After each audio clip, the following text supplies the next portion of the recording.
सन्मान्य सुहासजी बाबर. धन्यवाद अध्यक्ष महोदय. अध्यक्ष महोदय, 293च्या विरोधी पक्षाच्या प्रस्तावावरती माझं मत व्यक्त करण्यासाठी संधी दिली त्याबद्दल मी तुमचं मनापासून अभिनंदन करतो. मी माझ्या मनोगताच्या सुरुवातीला संपूर्ण मतदारसंघाच्या वतीनं आपल्या या महायुती सरकारचं अभिनंदन करेन.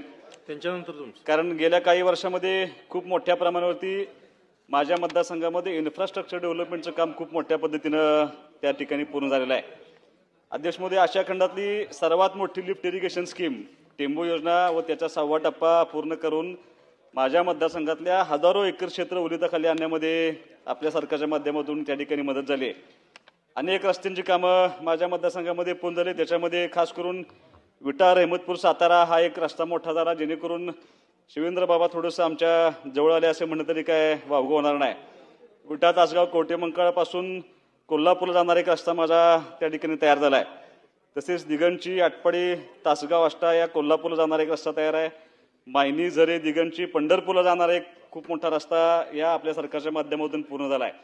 अध्यक्ष महोदय, गेल्या 1.5 वर्षामध्ये हॅमच्या माध्यमातून माझ्या मतदारसंघामध्ये जवळपास 142 किलोमीटर रस्त्याचं काम या तुमच्या माध्यमातून चालू आहे.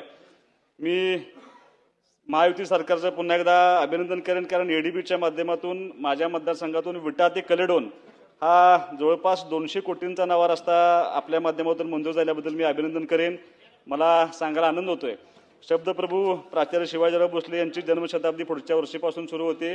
त्यांचं गाव कलेडोन आहे आणि त्या कलेडोनपासून ते ज्या रस्त्यावरून विट्याला शाळेला चालत यायचे तो रस्ता आपल्या सरकारच्या माध्यमातून या निमित्तानं पुढच्या त्यांच्या जन्मशताब्दी वर्षामध्ये पूर्ण होईल, याचं मला विशेष अभिनंदन आहे.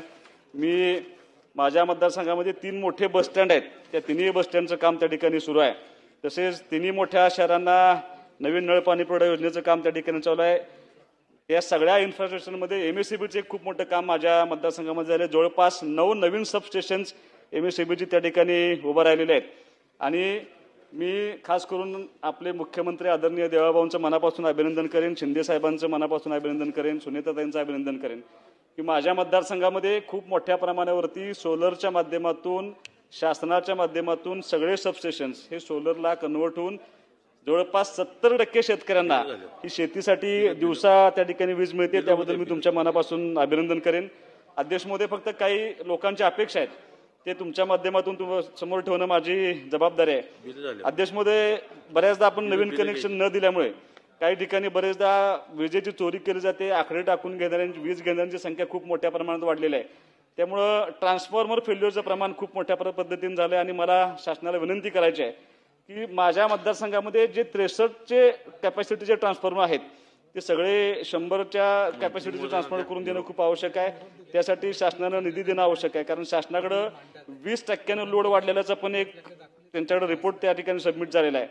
अध्यक्ष महोदय, स्मार्ट मीटरच्या बाबतीमध्ये माझं मत व्यक्त करत असताना केंद्र शासनाकडून व राज्य शासनाकडून जी स्मार्ट मीटर बसवणं बंधनकारक केले, कालच माझ्या मतदारसंघातील दिगंची गावामध्ये ह्या महावितरण विरोधात खूप मोठं आंदोलन झालं आणि त्या आंदोलनामध्ये लोकांचा रोष थोडासा समोर आला. आणि माझी तुम्हाला विनंती आहे की आपल्या माध्यमातून महावितरण कंपनीकडून स्मार्ट मीटर जे सॅम्पल केलं जातं ते सॅम्पल करणं खूप सांगितलं जातं फक्त की सॅम्पल केलंय, पण तसं सॅम्पल फक्त कागदावरती केलं असं माझं मत आहे. माझी तुम्हाला विनंती आहे की त्या महावितरण कंपनीच्या माध्यमातून 5 ते 10 स्मार्ट मीटर हे प्रत्येक गावामध्ये सॅम्पल बसवावं, त्याचं माहिती सरपंच व गावकरण करून द्यावी अशी माझी तुम्हाला विनंती आहे. तसेच नागरिकांच्या घरातले जे वायरिंग जुने झाले असेल अध्यक्ष महोदय, ते स्मार्ट मीटरमध्ये ART लोडिंग किंवा लिकेज दाखवतं. त्यामुळे स्मार्ट मीटरचं बिल वाढतं आणि जुन्या मीटरमध्ये ही लिकेज लोडिंग दाखवायची सोय नव्हती.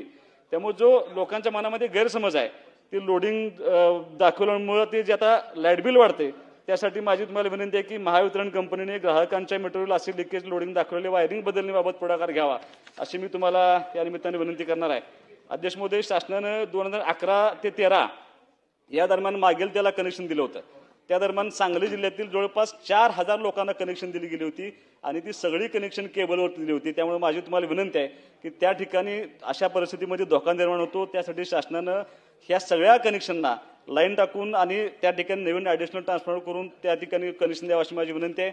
अध्यक्ष महोदय, एखाद्या गावामध्ये फीडरवर 300 अँपिअरपेक्षा जर जास्त लोड आला तर तो फिडर ताबडतोब बंद होतोय आणि थोडंसं मग शेतकऱ्यांना असंतोष निर्माण होते, लाईट कट होते. त्यामुळे हे लोड शेडिंग 30 अँपिअरपेक्षा जे वाढल्यानंतर होतं ते बंद करावं अशी मी तुम्हाला विनंती करणार आहे. दिवसा वीज योजनेमध्ये मतदारसंघातील 70% भागामध्ये वीज पुरवठा केला जातो. तर योग्य दाबाने वीज पुरवठा होत असून सबस्टेशनची क्षमता वाढवणं खूप आवश्यक आहे. माझ्या नवीन सबस्टेशन 9 तयार होत आहेत. पैकी 5 सबस्टेशनमध्ये 5 MVA ट्रान्सफॉर्मर त्या ठिकाणी वाढवणं आवश्यक आहे. 3 ठिकाणी सबस्टेशन क्षमता वाढवून 10 मेगावॉटचे ट्रान्सफॉर्मर करावं अशी मी या निमित्तानं विनंती करतोय.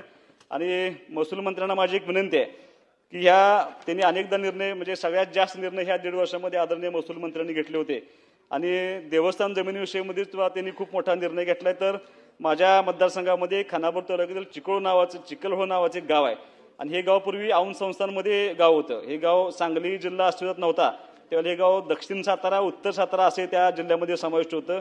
या गावातील एकूण जमिनीपैकी काही जमीन आजही औंध संस्थांचे देवस्थान म्हणून आहे.